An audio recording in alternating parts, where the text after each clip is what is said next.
everyone, good morning, Black Moon Bear Healing, it's me again. I'm here today to talk to you about meditation.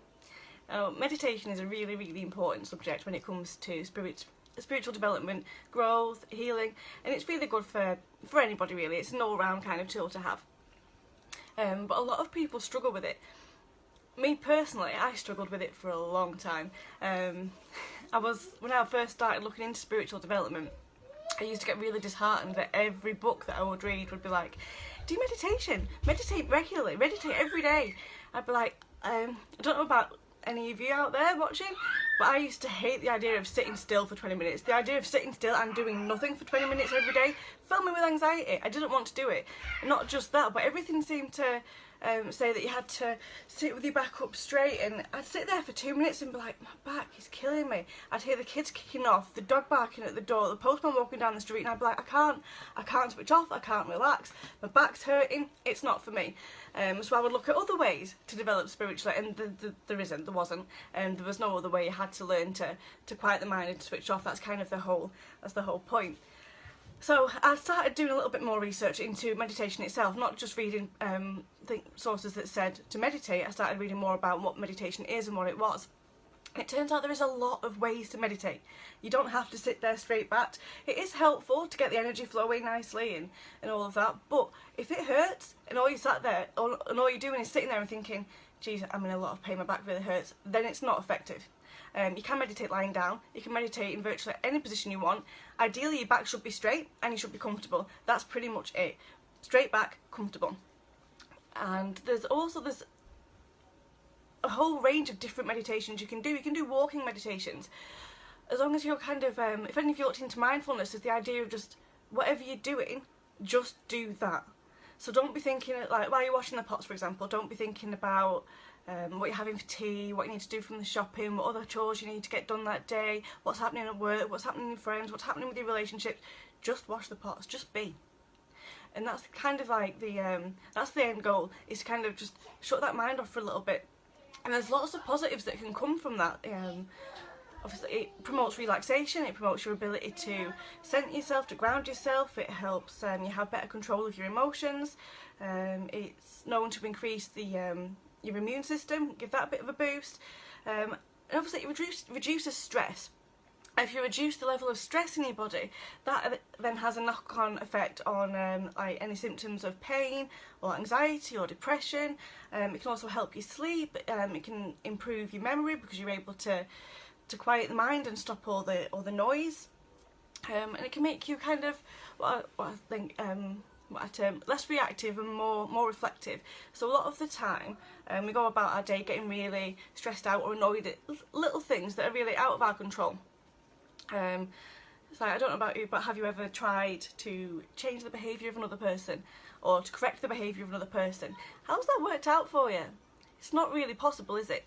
We can't really change another person's who they are, their personality. What we can do is we can look at ourselves and how we choose to react to a person's behaviour or personalities or whatever, and we can work on ourselves at becoming calm within ourselves and not reacting to what goes on around us. Now if you don't like sitting and just breathing, or you're not able to focus on one thing at a time while you're doing it, there are tons of other forms of meditation that I would really recommend you looking into. There's guided meditations. If you go onto YouTube, there are hundreds of guided meditations where you just sit back, close your eyes, relax and let someone take you on a journey.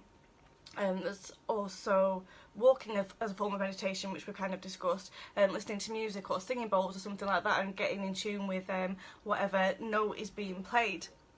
And there's also, my favourite is the open and closed type meditations.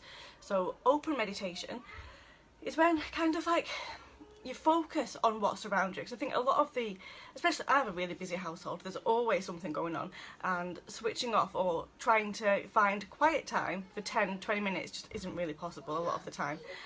Doesn't seem to matter how early you get up in the morning or how late you try and meditate, something always happens.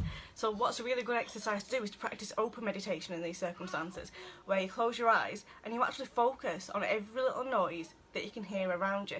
And that's really good exercise for kind of helping you learn how to be the calm in the storm, so that it doesn't matter what's going on around you, you're able to still remain calm and peaceful and relaxed regardless of what the circumstances in your experience are at that time.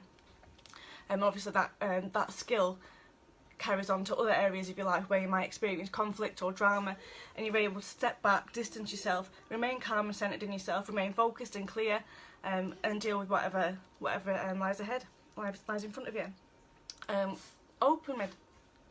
Closed meditation is when you're trying to shut out what's going on around you, and you do that by focusing on, like, shifting your focus. Whatever you focus on is what your attention goes to. So if you turn your attention to your breath, again, just focusing on your breath alone can sometimes be kind of difficult because other thoughts come into your mind.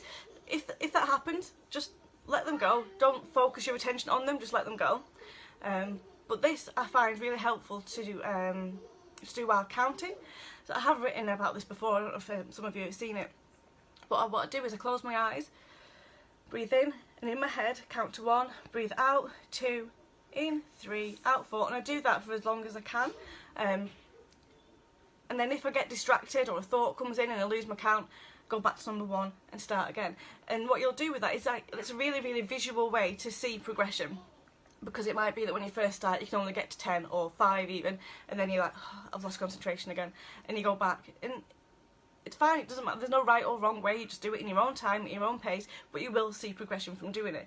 I really, really recommend anyone that's struggling with meditation to look into some of these ideas and see what works for you. Give it a try for a couple of weeks. I do it every day now, absolutely love it. It's a way of life. But if you'd asked me 5 years ago to meditate, I'd be like, oh no, I'm not sitting still for 10 minutes, I can't do it.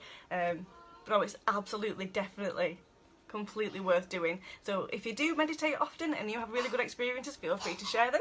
I would love to hear what other people are up to and how they, what helps everybody else. That's what works for me. Obviously, you know that I like to incorporate crystals and oils into my meditations, whether that's just sitting down and breathing something in and sitting with that, or whether it's just sitting and holding a crystal and seeing what comes up. There's lots of things you can do. Have fun with it, explore, experiment, and see what works for you. Whatever you're doing, ensure you're enjoying doing it. If you're not enjoying it, you're not doing it right. Have a wonderful day. Thank you so much for watching. It really, really means the world to me. Thanks. Bye.